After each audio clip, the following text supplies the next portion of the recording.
Ah, Gina, how are you holding up? I'm starting to feel quite warmly towards her frequent cold shoulders now. Ginny! Are you alright? Why aren't you saying anything?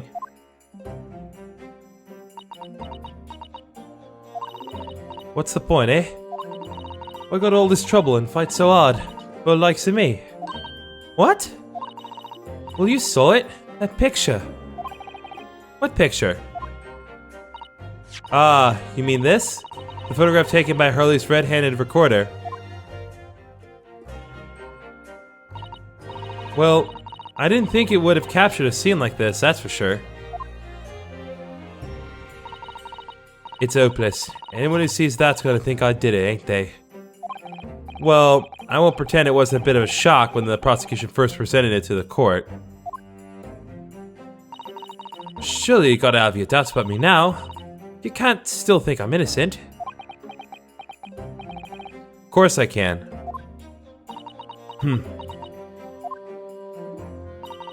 Ginny, why don't you talk to us?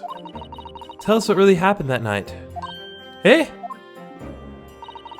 Marina's cleverly managed to piece together a lot of new information, but still, we'd really like to hear it from you.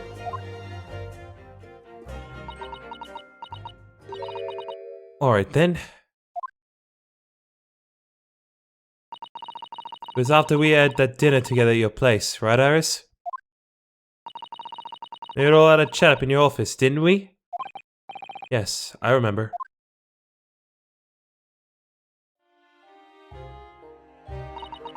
After that, I just couldn't get to sleep. So I slipped out and went down the street to the 2-1 Windibank's place. I had to know if Iris' story was there or not. The island of the Baskervilles. I don't know what it's about, nothing. But if you ask me, there's something in that Sholmes don't like. Something what he don't want people reading. So that's why I lied to Iris about sticking in a lug with Windibank for safekeeping. At least, that's what I thought at the time. So you broke into Windibank's? I just had to know if it was there or not. I mean, I had no idea all that was gonna kick off, did I? I shook the lock and stuck inside. It was dark as you like in there. So I gave the oil lamp on the counter a bit of wick. And that's when... What do you think you're doing? Ah! I nearly died, I did. Next thing I knew...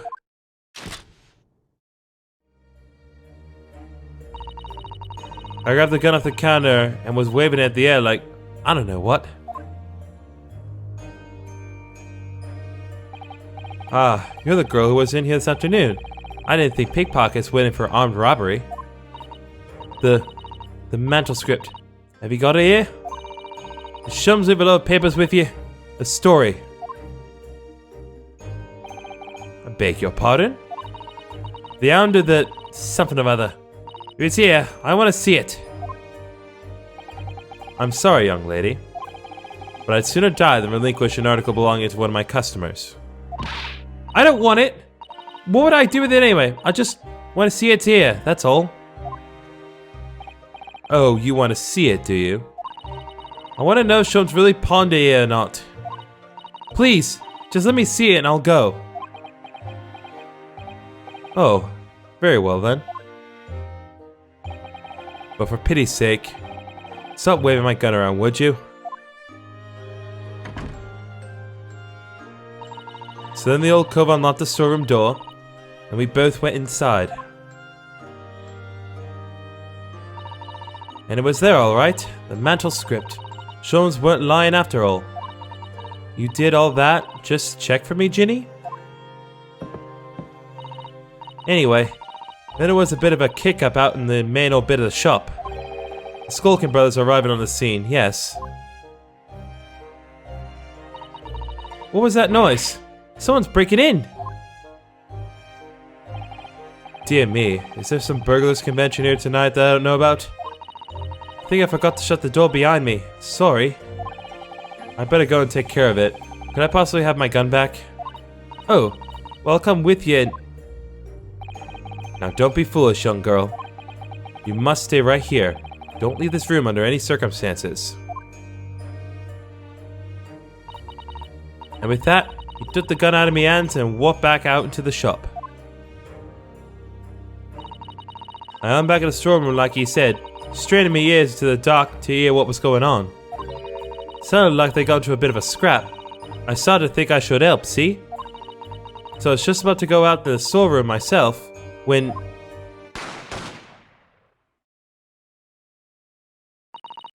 I heard a couple of shots go off. 2, I think. Almost at the same time. And then there was, right at my feet, lying face down on the floor. I was right next to the storeroom door, so I slammed it shut and locked it as quick as you like. Because you thought that whoever shot Mr. Winterbeck might come for you? Yeah. So I went to grab the old cove's gun. Figured I'd put up a fight at least. But when I got a better look at him, I knew.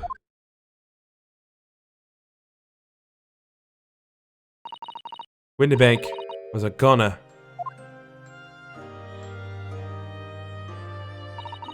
I felt funny in my head all of a sudden. Kind of dizzy. And after that, I don't remember nothing.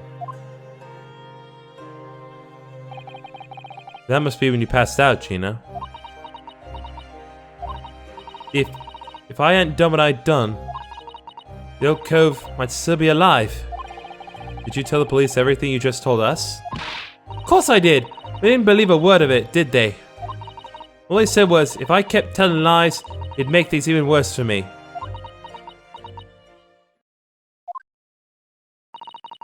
It'll be alright, Ginny. Don't worry. Just stay strong a little longer. Bruno's about to put the real culprit through the mill.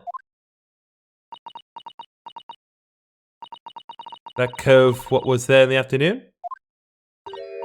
That Egget Benedict.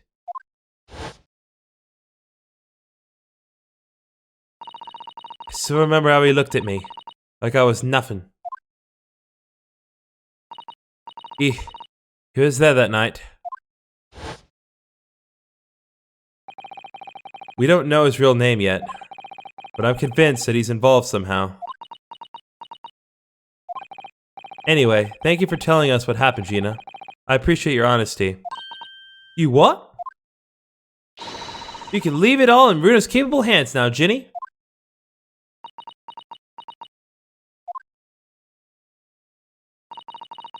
Mr. Nara Odo. Yes? How come you trust me? I don't get it.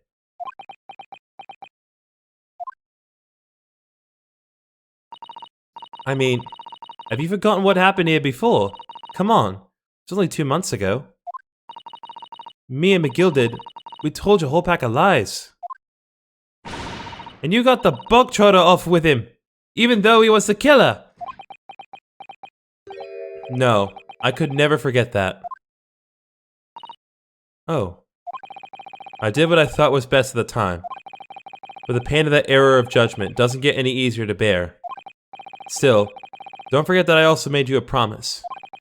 I told you that I'd be on your side to the bitter end, no matter what. But what if I'm lying? You could be working to get another kill off the hook for all you know. I was once in your position, Gina. I was the accused in a trial. You were? Before I left Japan, I was accused of murder. As strange as it might sound, the circumstances of the crime were pretty damning. I'm sure that no one would believe it wasn't me who'd done it. Oh, Runo. But there was one person who stood up for me, who believed in me and was prepared to defend me. My best friend.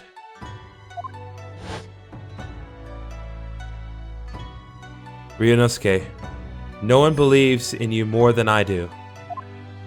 Leave this to me. All you need to do is put your faith in me, and I'll do the rest. I was so happy, I cried. But even then, somewhere inside me, I couldn't help thinking, surely he doesn't really believe in me. Not completely. But I was wrong.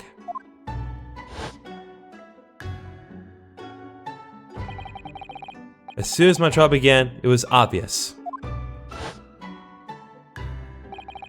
that he had an absolute, unwavering belief in me.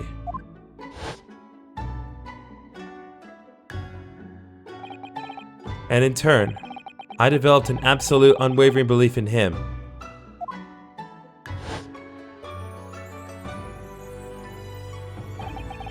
Since then, I came to realize, if you want someone to believe in you, you have to believe in the other person first. What are you saying? I promise you, Gina, that no matter what happens, I'll keep believing in you. So you don't need to worry. I won't let you down.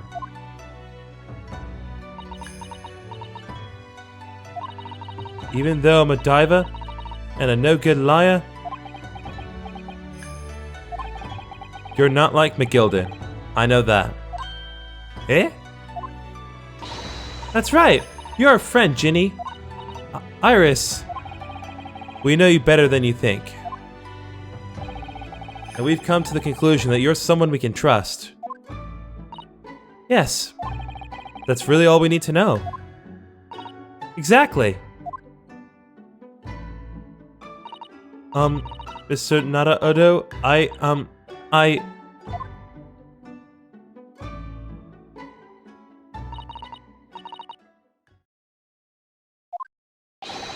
Defendant Jill Estrada, legal representative.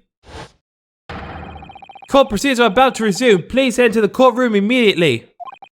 Yes, of course. Thank you.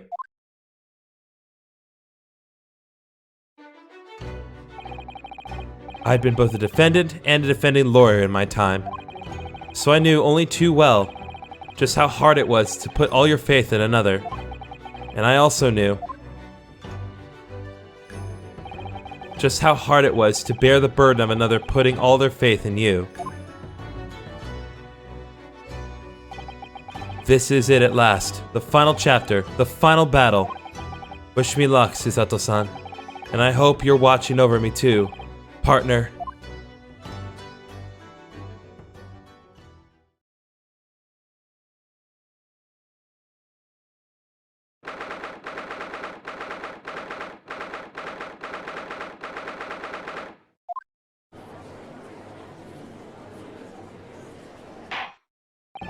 I hereby call this court to order as we resume the trial of Miss Gina Lestrade.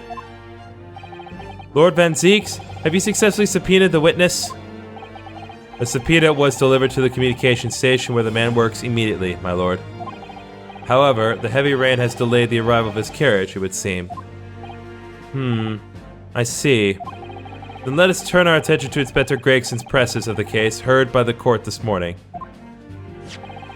The glaring omission of the third bullet in your report is a serious blunder, Inspector. Yes, I can only apologize, my lord. And although the defense's chemical analysis of the blood at the scene makes for compelling argument, I cannot permit such untried methods to be used as evidence in my courtroom. It's a big mistake to cross Hurley and me. A very big mistake. My lord, the subpoenaed witness has just arrived in the building. Thank you, officer. Show him to the stand without delay. Mr. Eggert Benedict. I didn't expect to be crossing paths with him again so soon, and certainly not like this.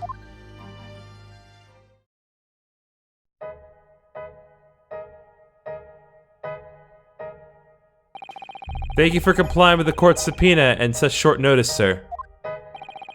But of course, my lord, as an upstanding member of London society, it is my pleasure to oblige. Now, kindly state your name and occupation for the record. Ashley Graydon, Communications Officer. Mr. Graydon and I both work at London Central Communications Station. Now, perhaps somebody would kindly explain what all this is about? You were praised of the situation by the court officer on your way here, I presume? Yes, I was. Something to do with a murder that took place at a pawnbroker's on Baker Street? And some nonsense about me having been there the night in question. That is the accusation, indeed. This really is beyond a joke, you know. Very well. Without further delay, the court will hear a testimony now, Mr. Graydon. You will respond to accusation made against you under oath. Gladly, my lord. Gladly.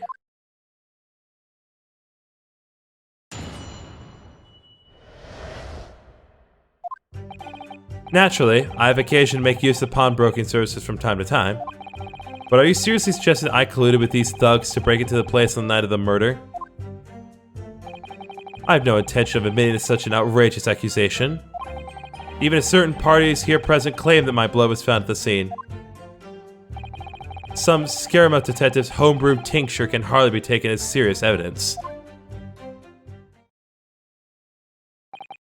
So, you deny the accusation completely, do you? I must say, I am dismayed. For the highest court in the land to be swayed by this self-professed detective's toy.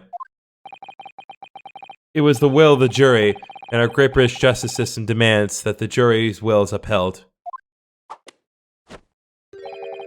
Then it would seem we have the misfortune of a most inept assembly of jurors today.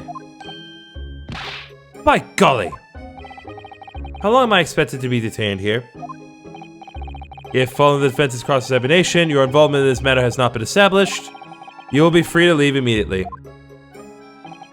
Good. And I shall be away in time for afternoon tea. Some small consolation, at least. Let us not hold up Mr. Grant any longer than necessary, counsel. Proceed with the cross-examination. So, we meet again, Mr. Eggert Benedict. Or is it Mr. Graydon? My apologies, you are? Ryunosuke Nahodo, defense lawyer. We have met. If you say so, Ashley Graydon, Enchante. So. Huh? I trust we can conclude this quickly? I'm not holding your flashy hat while we do.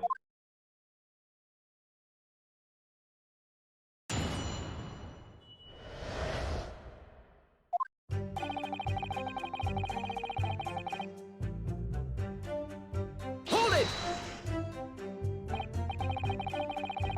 Yes, we even met in the very pawnbrokery where the crime took place in the afternoon of the day in question. Though, of course, you introduced yourself by a different name at the time. It was Mr. Eggert Benedict, I believe. Tell me, what made you...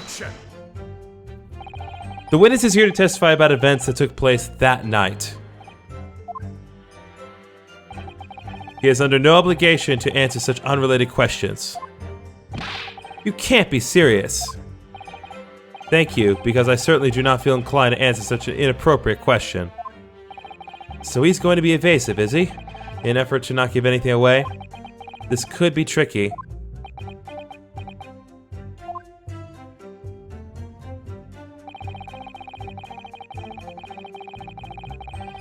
Hold it! Have you seen these two men before? This pair? No, I don't associate with criminals. Said by a man who introduced himself as Eggert Benedict. I'd like to know who I have to thank for this. Who made this outlandish accusation against me? The young lawyer there in the black. This is a farce. Whose idea was it to permit an outsider to work in a British court anyway? Well, needless to say,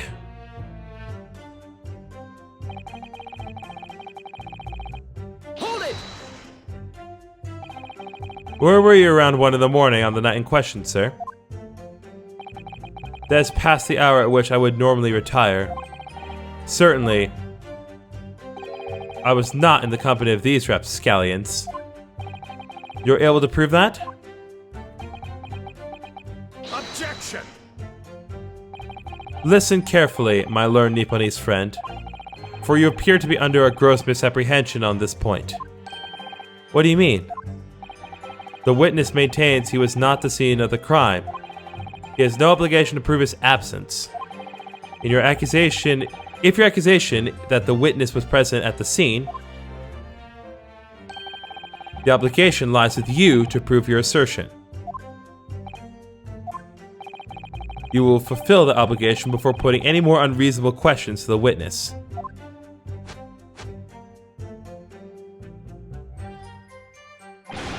A silent victory, Wiggle. Thanks.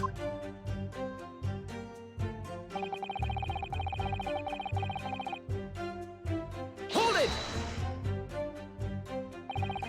Blood was found at the scene of the crime. There's no question of that. Mr. Sholm's chemical analysis possibly identified the substance as such. But I am not the only human to have blood running through my veins, am I? How can you be sure that the blood is mine? It could equally be the blood of one of these two miscreants. Every individual's blood has a slightly different composition, it seems. Mr. Sholm's chemical is able to differentiate different blood cells. Spare me the science lesson.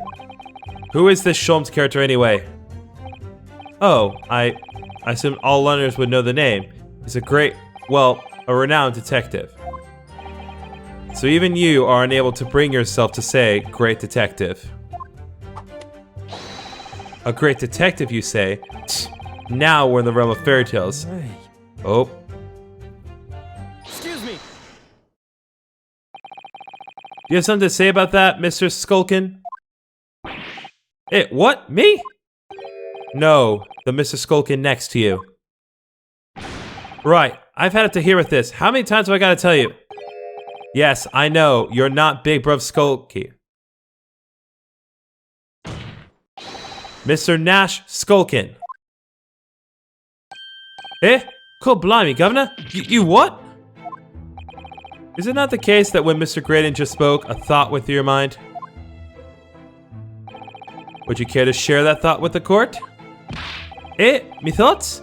I don't have none of them. Must have been him. You what? Mr. Nash Skulkin, answer the question, please. What went through your mind when Mr. Graydon just spoke? Nothing. Honest, Gov, nothing. I was just thinking... If he waves his arm around like that much more, it'll open up the wound again, that's all. What wound? Where he took the bullet, of course. It was only 2 days ago, it ain't gonna be healed up yet. So is, well, you know, I was worrying for him, and... Oh, Els Bells! Mr. Graydon, did you hear that? What? Your comrade is worried about you, it seems. On account of your injured arm. My lord. Yes, Mr. Graydon? I have no idea what these two wretches are talking about. Certainly, I shouldn't be expected to answer anything in relation to their mindless insinuations. We know that someone other than the victim, was hit by a bullet at the scene of the crime 2 nights ago. And from the height of the bullet hole in the wall, that person was likely hit in the upper arm or thereabouts. Perhaps you allow a court official to examine your arm, sir? The left arm that you're currently clasping with your right hand, as if in pain? No, I refuse. You have shown no evidence whatsoever that links me to these common thieves. Accordingly, I am not obliged to permit any such invasion of my privacy. As I've already said, I'm completely uninvolved in all this. I've never had anything to do with the pawnbrokery where this fellow was killed whatsoever. I take offense at the insinuation that I was in any way involved. You claim to have nothing whatsoever to do with Mr. Windibank's pawnbrokery? My lord, the defense would like the last statement to be added to Graydon's formal testimony. Very well, counsel. Continue with your testimony, Mr. Graydon.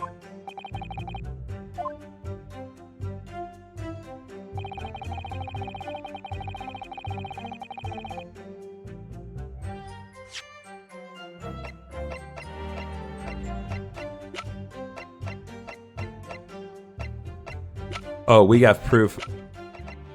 Objection! Have you ever seen this disc before, Mr. Graydon?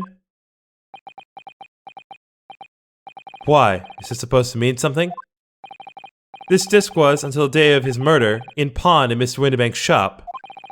It was redeemed by the defendant, Miss Gina Lestrade, that afternoon. However, somebody mysteriously appeared to try to take it from her.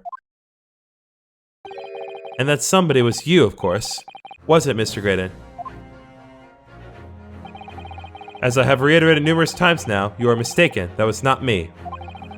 I've never seen that disc before in my life. It may have escaped your notice, but there's a small smear of blood on the disc. Ah, yes, resulting from an abrasion of the thumb, perhaps. That's right. The surface of the disc is covered in hundreds of tiny metal bumps. In the skirmish to acquire the disc, the thumb of the person who tried to take it suffered minor lacerations.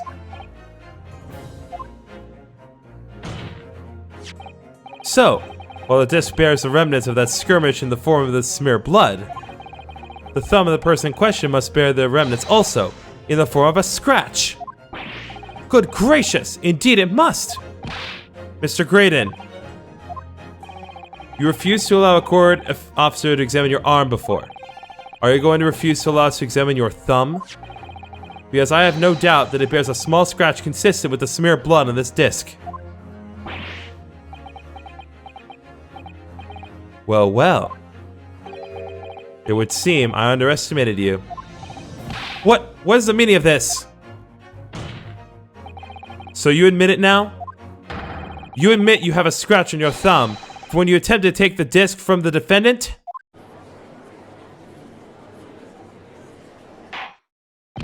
Order! Order! Well, Mr. Graydon? It would appear there has been something of a misunderstanding here. I did not attempt to take the disc, as you put it. No, quite the reverse. What are you trying to say? It's really quite simple, you see.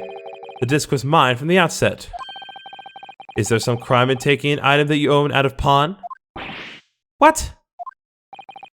It would seem, Mr. Graydon, that in this piece of evidence, my learned friend has established a link between yourself and the incident. Accordingly, you will tell the court everything you know about this disc, now. As you wish. Though I'm quite sure it has nothing whatsoever to do with the pawnbroker's murder.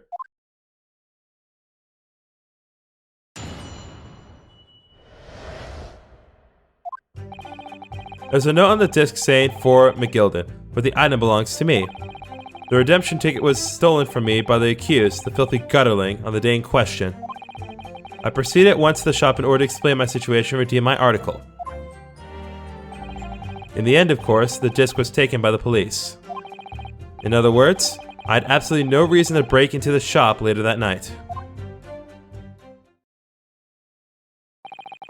Did I hear you correctly, sir? McGilded, you say? The famous London philanthropist? Who perished in this very courtroom 2 months ago after being acquitted of a distinctly messy murder? Yes, my lord. The one and the same. Good lord! Mr. Graydon! Are you saying that Mr. McGilded and yourself were acquainted? Yes, that's correct.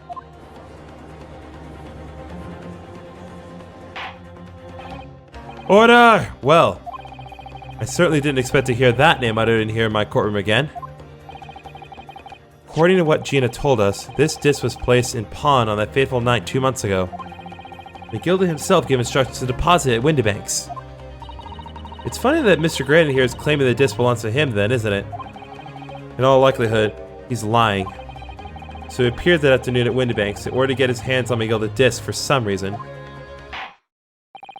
Counsel, you will commence your cross-examination, please.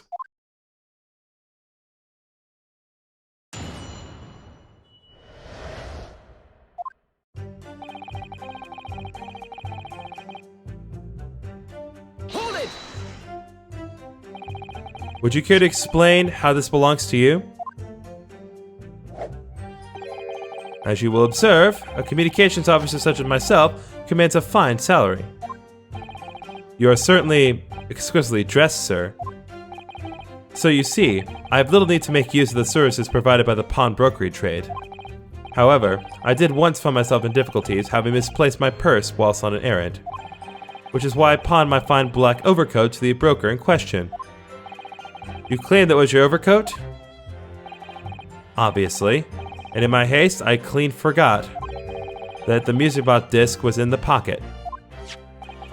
And yet, there is a note on it that reads, "For McGilded." I'm a collector of rare and unusual music box music. I first met Mr. McGilded at a gentleman's club in the city, and was interested to discover that he shared my penchant in that area. So, the disc in question, it's a pre-production sample. I promised to let Mr. McGilded hear it. But then you forgot that it was in the pocket of the overcoat you were forced to pawn. Yes, exactly. Gina didn't mention any of that in her testimony 2 months ago, did she? No, because McGilded had threatened to keep her mouth shut. Which means that if we dig too deeply here, it's going to expose Gina's perjury. Oh dear, this is complicated, isn't it? Let's leave it alone for the time being.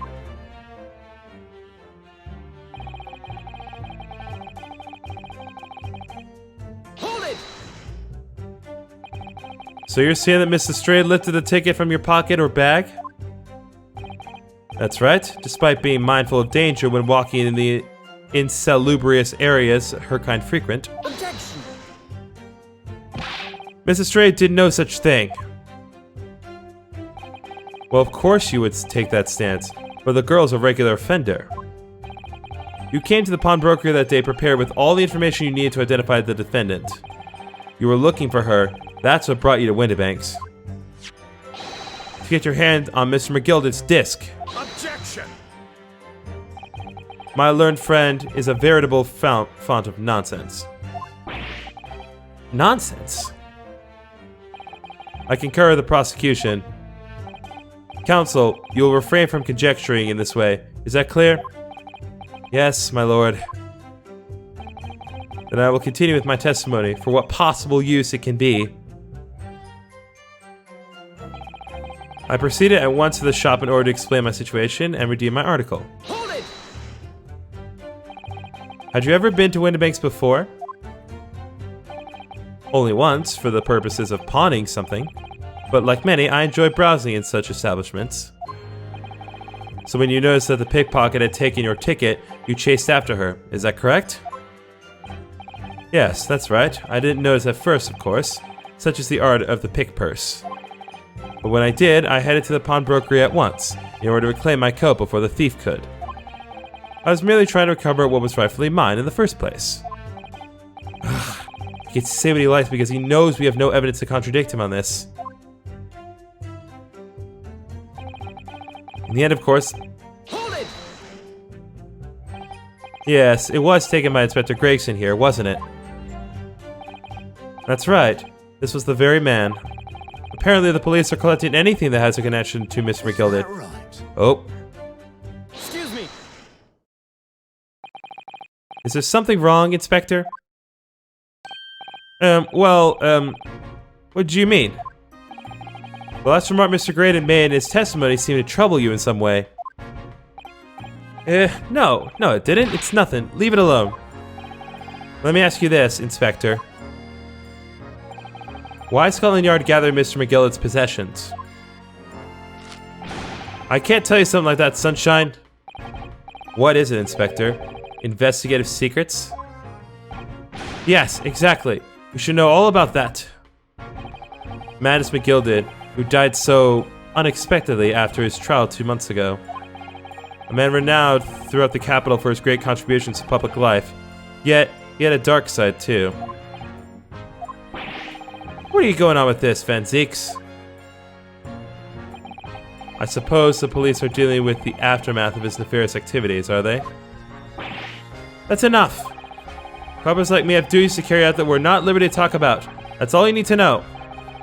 Duties conferred by Lord Strongheart, I presume. The Lord Chief Justice appears to have a great faith in you, Inspector.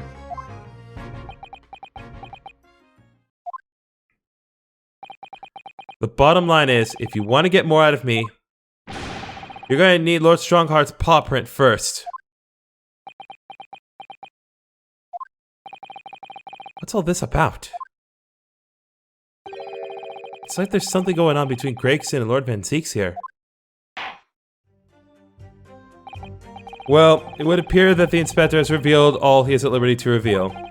Mr. Graydon, let's return to your testimony. Gladly, my lord.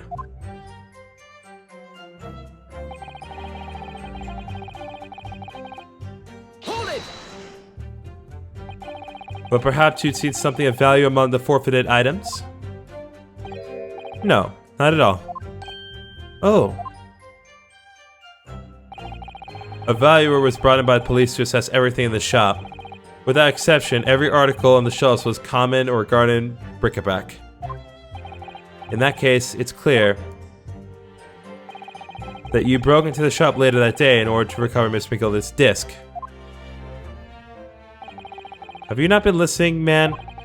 Even if I had wanted to recover the disc, you may recall that it had been seized by the police that afternoon. There was no more in the shop that night than I. As I keep saying, I simply had no reason to break in. So there's nothing of McGilda's left in the shop that night. Nothing this man might have been after? I wonder if that's really true. Bruno, if you have some evidence, then let him have it. I'm dying to see what that irritatingly assured expression of his crumble.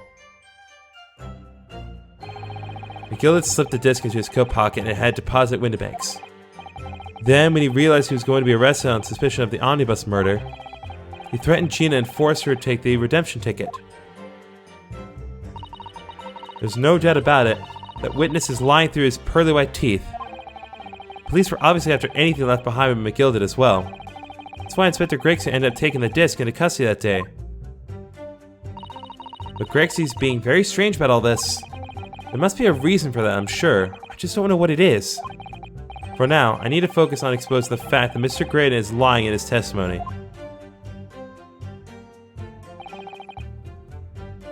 Okay, I think I'm pretty sure I know what it is. So, I believe... Objection! There we go. This disc was deposited at Windibanks on Madness McGillet's instructions. You knew that, and you went there with the intention of obtaining it for yourself. Objection! Conjecture again, and in any case, the disc was taken into custody by the police that afternoon. The witness had no reason to visit the pawnbroker again that night. Objection! Sorry, my learned friend. Oh, that's not true. Turn in the tables. What? Mr. McGilda had another article in pawn at Windibanks. And as this second pawnbroker's ticket proves.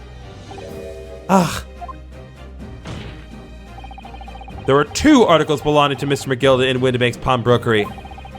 And the reason you broke into the shop that night was to recover the second one. Together with your two accomplices, the Skulkin brothers. This is the second ticket, is it? What had the man deposited? The article description reads, one small box. A rather vague description, it seems to me. Are you suggesting that I broke into the pawnbroker with these clowns in order to steal some trinket box? I believe there are adequate grounds to suspect that you did. This is absurd. Why on earth would I do such a thing? Once the article had been forfeited, I could simply walk to the shop and purchase it. There would be absolutely no need for me to resort to theft. That's a good point. Indeed, the witness makes a solid argument. So that means that for some reason, this Graydon fellow needed the small box that very night, does it? Objection! It's time to put an end to this nonsense, my lord. Could you be a little less cryptic, Lord Venteeks? I do hate to ruin my learned friend's argument, but the truth is quite incontrovertible. On the night in question, no small box was taken from Windibank's pawnbrokery. And rest assured, the prosecution can prove it. What? Good gracious! Inspector, show the photographic prints to the court, if you please. Yes, sir. What prints? These prints were taken from one of the detective's security cameras. Hurley's red-handed recorders again. As previously explained using this plan of the shop layout, the victim's establishment was furnished with automatic cameras in 2 locations. One was set to capture the counter where Mr. Rinderbeck received his customers, and the other was set to capture the shelves on which articles were placed for sale once forfeited. According to the information on this ticket, Mr. McGilden's small box had been forfeited already, 2 days before the incident at 9 p.m. on the 13th of April to be precise, which means it would have been on the shelves of forfeited items in the shop front. Now, what I have here is a print taken by one of the cameras about 2 hours before the incident. That's at 11 p.m. on the 15th of April.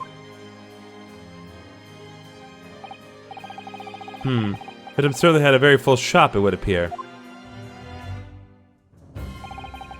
And here we have another print. This one was taken about 2 hours after the incident. I see. So we have 2 pictures to compare. Though I must say that placing them side by side leaves me cold.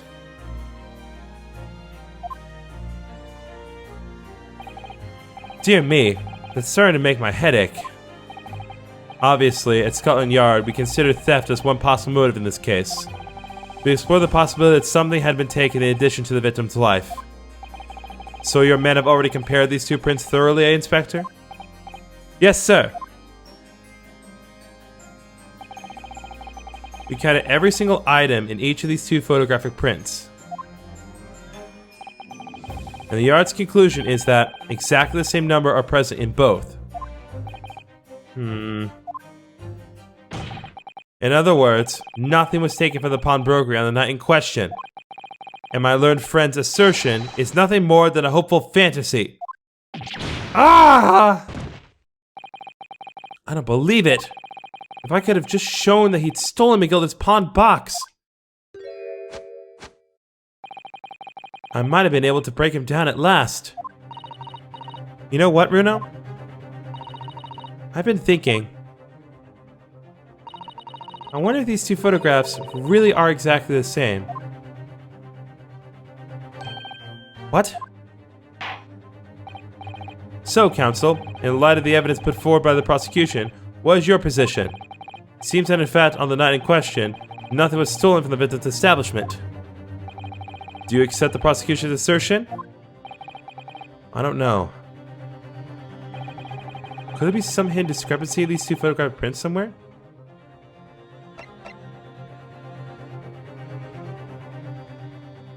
I think we need to use a piece of evidence.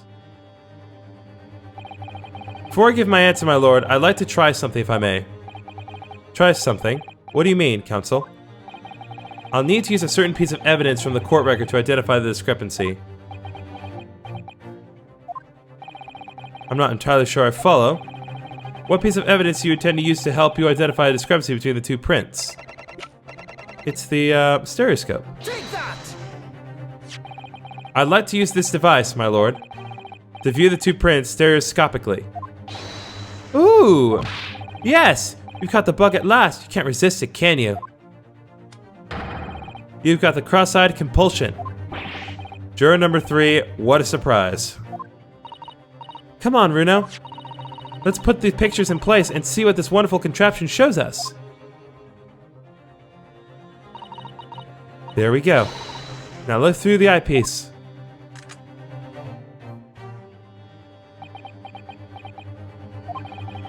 I wasn't sure at first, but there's a clear discrepancy between these 2 prints.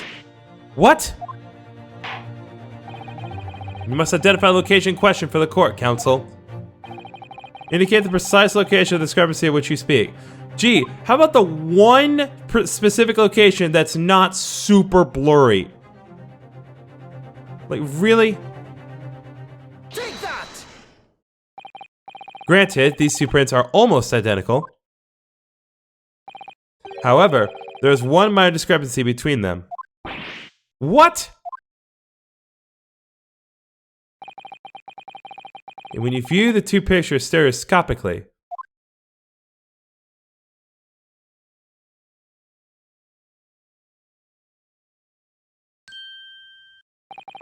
a single area stands out as being different.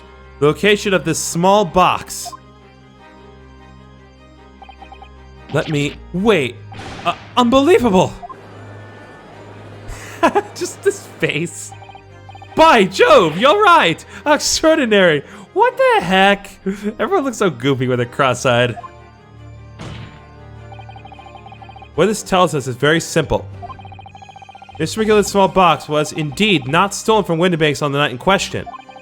However, there can be no doubt that somebody picked up this particular box and then returned it to its place on the shelves. Are you suggesting that the small box originally deposited by Mr. McGillicud is in fact...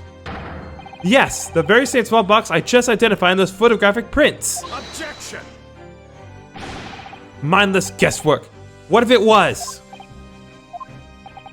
So a box was moved on the shelf. Nothing was stolen. Which means, quite simply, that nothing has changed. That may be true, but... Alright. McGillicud's box wasn't stolen then. But doesn't the fact that it was moved like that change things?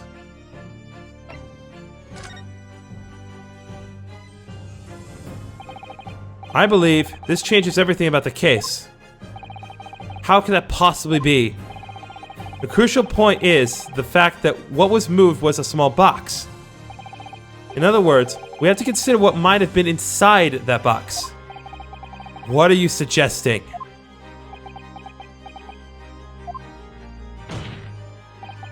I'm suggesting that we need to examine that box as soon as possible. A vital piece of evidence is sitting on the shelves at Windibanks as we speak. Objection! That won't be necessary. Some little box belonging to a man who died 2 months ago can't possibly be relevant to this trial. The court does not uphold your objection, Lord Van Zeeks. Bailiff, arrange for an officer to go to Baker Street at once. Obtain the small box in question and bring it back here for further examination.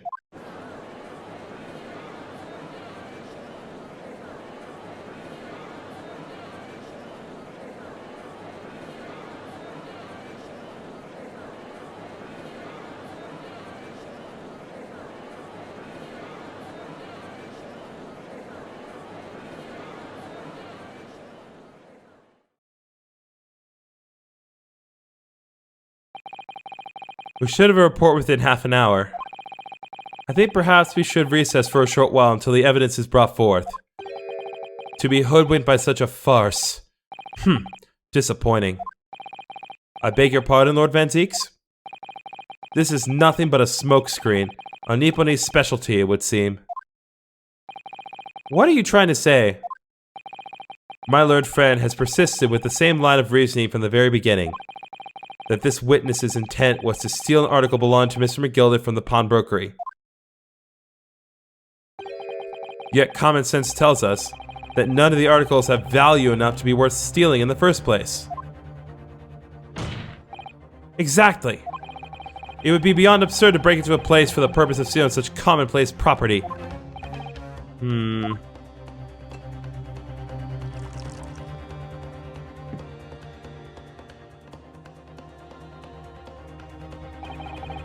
If your lordship recalls, Mr. McGillicud perished 2 months ago, immediately after the conclusion of his trial. A trial in which he was found not guilty. A trial in which it was established he was the upstanding member of society his reputation implied, in fact. Now you're just contradicting yourself, dude.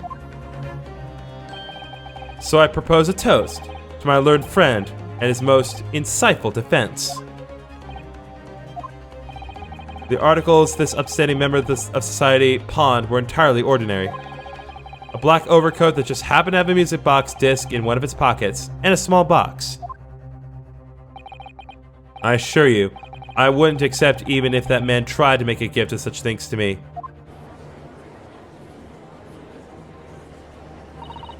You know, that does make rather a lot of sense. It's not as if it was gold or jewels, is it? Though goodness knows Mr. McGillicud was rich enough. But you can't deposit cash at pawnbrokery, I'm quite certain of that. The prosecution's argument is undeniably compelling. It is incumbent on the defense now to bolster its argument. To explain what possible significance these commonplace articles pawned by this fine citizen could have. Well, counsel, is your argument in fact demonstrable? Are you able to show proof that the disc or the box are in any tangible way related to this case? Well, what's the matter, Runo? We know that they're related, don't we? They're both vital pieces of evidence. Yes, of course. You and I both know that. We know McGilded's true character, and we know the disc is significant, even if we don't know why. But if we explain all of that to the court at this point, we'll have to acknowledge that McGilded's acquittal 2 months ago was a mistake. That the defense's argument was flawed, based on false information. Oh no! And that would mean admitting that Gina committed perjury. But Ginny... Could it be that Van Zeek's knows? Of course he does! Is that why he's doing this now? Because he anticipated everything? But maybe... this could be a great opportunity for us. Sorry? What do you mean, Iris? Well, what is it that you always say, Runo? Sooner or later, the truth comes out? Every time? Alright. The exact significance of the things that McGilded deposited with Mr. Windibank is something that only Gina can explain to the court. But if I put her on the stand to testify about that, it could critically damage our chances of winning this case.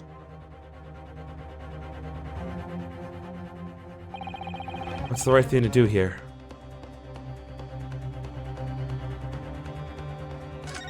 Guess we have to have her testify, because I don't see what other way. My lord, the defense would like to make a proposal. Oh, what proposal, counsel? While the court awaits the arrival of Miss McGilded's small box, I would like to call the defendant, Miss Gina Lestrade, to the witness stand. The defendant? To what end? It's to do with the various articles deposited at Windibank by Mr. McGilded, my lord. Miss Lestrade has information related to them. I believe it would be beneficial for the court to hear what she has to say.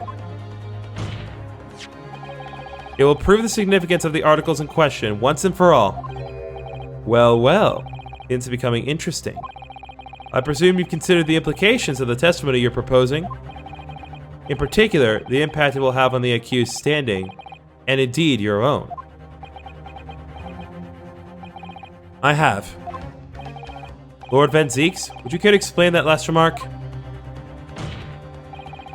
The prosecution accepts the defense proposal.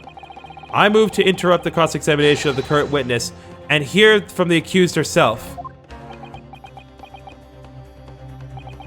Very well, if you have no objection.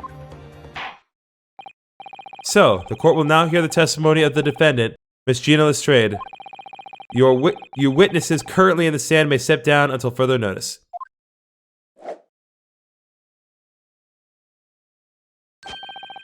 And I shall bid you good day. Wait.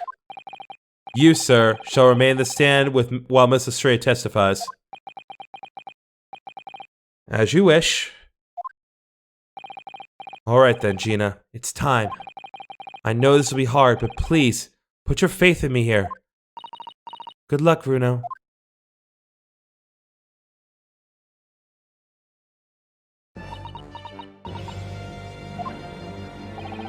The articles that Mr. McGilded had deposited in Windibank's pawnbrokery are intimately related with the omnibus case, the trial of which was heard in this courtroom 2 months ago. Yes, and I remember this young lady being brought before me in that trial as well. That's right, my lord.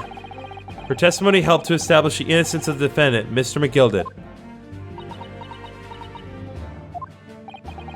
The omnibus case was intriguing, to say the least. And now, here we all are again, the same players in that trial facing each other once more.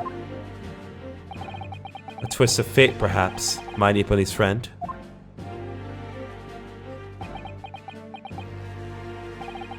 Allow me to recap the events of 2 months ago. An old brickmaker was stabbed to death in an omnibus running along London's winter streets. Apart from the victim, there was only one other person in the carriage, Mr. McGilded. Naturally, he was the prime suspect for the murder. But as the trial progressed, another possibility emerged, that the murder in fact took place above the defendant's head on the roof deck.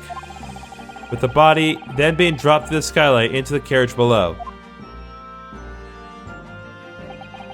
It was Mrs. Strayed whose testimony brought that possibility to light. At the time of the incident, Mrs. Strayed was concealed under a seat in the carriage, hoping to pick the pockets of unsuspecting passengers. Then, immediately after the trial, having been acquitted of the murder, Mr. McGilda died in this very courtroom in the most extraordinary of circumstances. A mystery that remains unsolved even now, 2 months on, as indeed does the omnibus murder itself. Be that as it may, I recall neither the disc nor the small box being mentioned in the course of those proceedings. Mrs. Strayed, would you tell the court now, please, what really happened in the omnibus 2 months ago, I mean? I don't know what you mean. I already said all of what I know. And what about everything you told us yesterday from inside your prison cell? Please, Mrs. Strayed, this is extremely important. But remember, little girl, if it transpires that you were willfully withheld information at trial 2 months ago, Home Office will seek to prosecute you for perjury.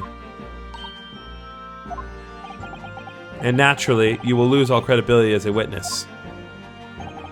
Although, let's face facts, you have little credibility to lose.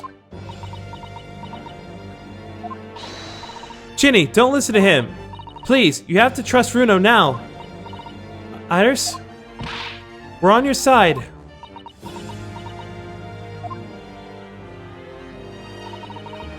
Alright then. I'll talk. It's the right choice, Gina. Well, it would seem that my learned friend is hell-bent on bringing the entire courtroom down about his ears. So be it.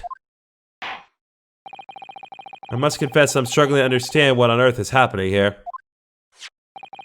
However, it would appear that Mr. McGillicud's pawned articles in the extraordinary case of the omnibus harbor secrets of which we have been hitherto unaware.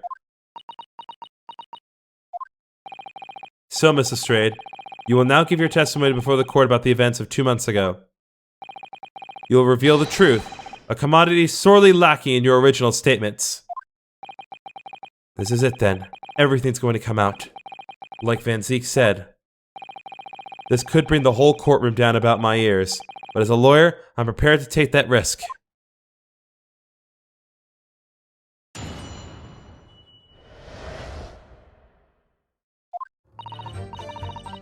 Truth is, that brickmaker cove was in the cabin of the omnibus the whole time. When the Irishman dragged me from under the seat, he saw that disc on the floor.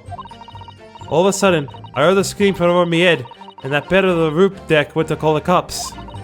That's when Miss Gilded slipped the driver some tin to do a run at the pawn shop roundabout.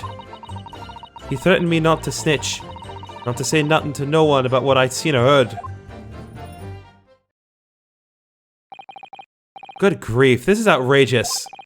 What you've just told the court bears almost no resemblance to your testimony 2 months ago. As you say, my lord. Then there's every chance I may have adjudicated an error in McGillicud's trial. Sounds very much to me as if the men deliberately deceived this court in an effort to cover up the most wicked of schemes. Without doubt, your lordship is correct. A great injustice was done in this courtroom 2 months ago. The actions of the accused in that trial, of this witness, and of my learned friend are entirely inexcusable. I don't believe it! The whole trial was a farce? It was all lies? The McGillicud fellow was rotten to the core, just like the pickpocket. Don't forget the lawyer from the east. They were all on it together. You're wrong, the lot of ya! It's not although, the lawyer there, he didn't know nothing about it. Humbug! I don't think so. Are we really expected to believe that? He really stitched everyone up, didn't he? What an operation to get the man off scot-free. Unforgivable. Stop. The lies have to stop. Stop! Yes, the defense made a terrible error of judgment. I intend to take full responsibility and suffer whatever consequences are deemed appropriate. However, It's imperative that the court allows the witness to elaborate on her testimony, because the true significance of McGilded's pawned articles must be brought to light. Very well, my learned student friend. Given the depths of calamity you have just plunged yourself into, this may well be worth hearing. Words fail me. The situation is utterly deplorable. Mr. Naruhodo. Yes, my lord. I will decide upon your fate following the conclusion of this trial. Of course, my lord. Blimey, Mr. Naruhodo. Now, counsel, proceed with the cross-examination.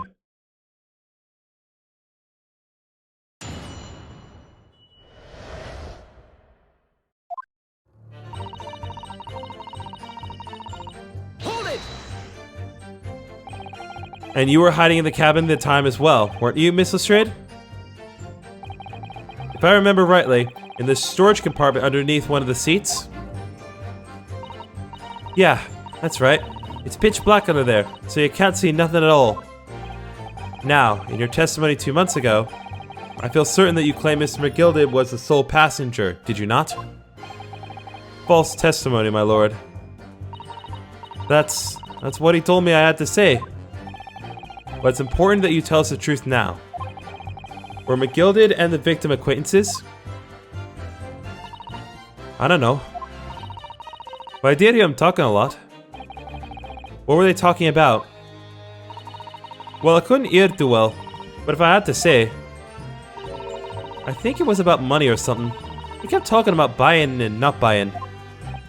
Perhaps business dealings of some kind. Well, anyway, they got louder and louder. It started to sound like a proper fight. I was pretty scared by then. I hardly dared to breathe, and then, all of a sudden, I heard the noise like someone kneeling over the floor. It was blooming loud and all. And I believe you let out an involuntary scream? Yeah. That's what gave me away.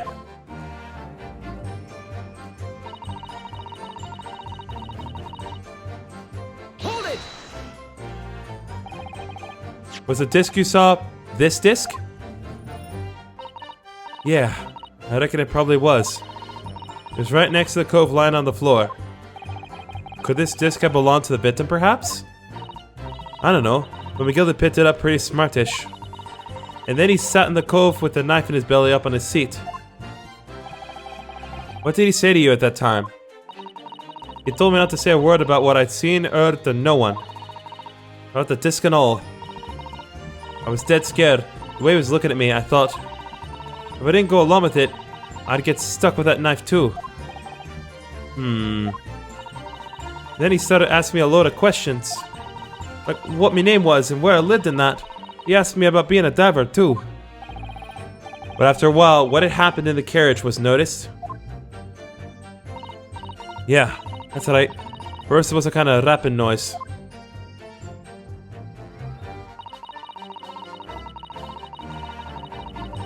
Hold it! There were 2 gentlemen occupying the seats on the roof deck, I believe. That's right. They must have looked down to the skylight and noticed the cove with a knife in his guts.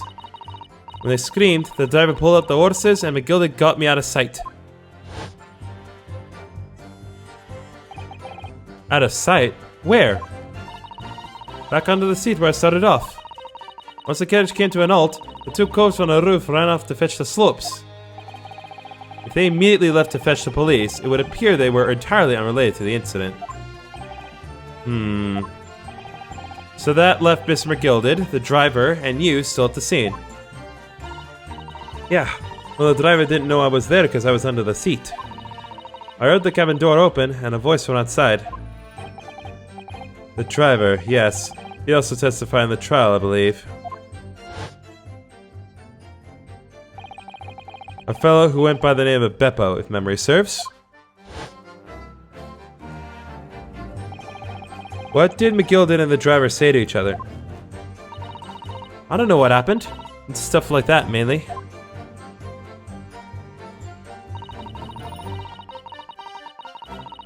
Hold it! That pawn shop obviously being Windibanks on Baker Street. Just a moment, Counsel. Do you mean to tell me that the driver gave false testimony in that trial as well? Perhaps the excursion to the pawnbrokery slipped his mind while he was in the stand. Indeed, Lord Van Zeeks. McGilda took off his coat and gave it to the driver. He folded it up, all careful-like, before handing it over. When I saw him do that, I remember thinking, that coat and what's in it has got to be worth a few bob. Yes, Gina was sure the disc must be worth more than Mr. Windibank was suggesting, wasn't she? I remember her quibbling with him over the price that afternoon at the pawnbrokery. The driver looked pretty happy when McGilda flashed some brass in his face. He went off running off at a lick. Then the butler called to me and told me to come out from the drag's cabin.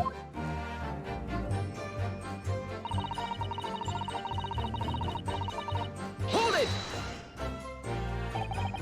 Threaten you how exactly? Told me I'd be able to scarp her if I did exactly what he said. Which included giving false testimony in court 2 months ago? Yeah, that's it. And there was one other thing he said. Which was... He told me I'd have to hang on to the ticket from the pawn shop and make sure not to lose it. The ticket? Well, I never. Said that if he didn't show up to get the ticket off me before 2 months passed, that I had to go to the pawn shop and pay the money to keep it in lug, stop it from being forfeited. He left me with some brass to pay for it. But really, why on earth Mr. McGilda have done such a thing? Depositing his overcoat with a pawnbroker before the arrival of the police makes no sense at all. There would seem to be only one logical explanation, my lord. What McGilda had the driver deposit Windibanks was something he didn't want the police to see. Something very important that he needed to hide at all costs. Anyway, after that, he let me go, so I legged it before the copper showed up. Well done, Gina. Can't have been easy to tell the truth like that. Gina's really put her faith in you, Runo. Yes, and to thank her, she'll have to face the charge of perjury once this trial's over. So I need to use the time we have now to get as much information out of her as possible. It's time to really go for it. Press on every statement. I suppose I should. Oh, another thing. What's that? Take a look at those two. Is it strange they've been whispering at each other the entire time? Yes, that is strange. Looks like they're having a secret discussion about something. Not sure I'm completely comfortable with that. Wonder if there's anything I can do about it. Excuse me!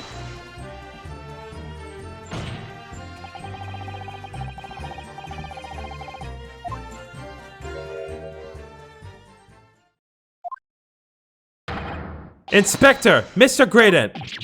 What? Blimey, you trying to give me a heart attack? You have been whispering to each other for quite some time now.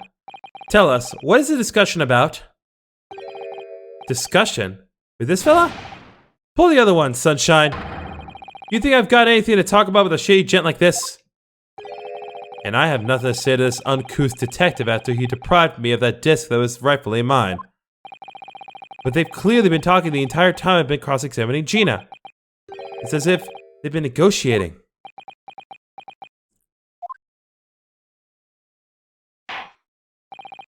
Thank you, Mrs. Strayed. Thank you, Counsel. I've heard enough. I believe you now have a reasonable understanding of what actually transpired on the omnibus. It would appear on that night 2 months ago, a negotiation was taking place on the omnibus, much like the negotiation in this courtroom.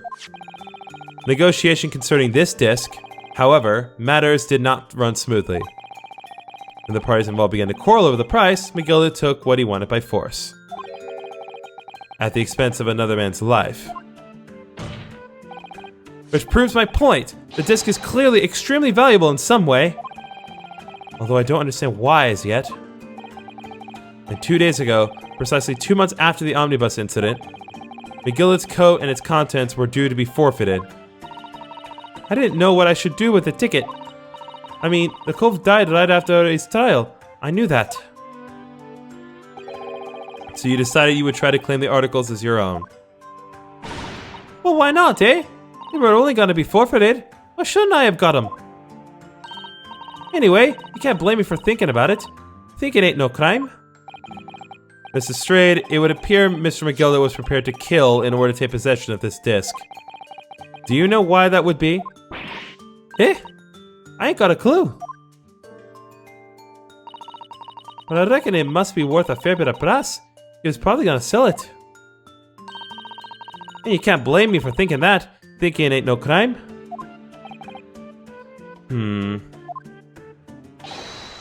My lord. The evidence your lordship requests has been located and is ready for the court's inspection, sir.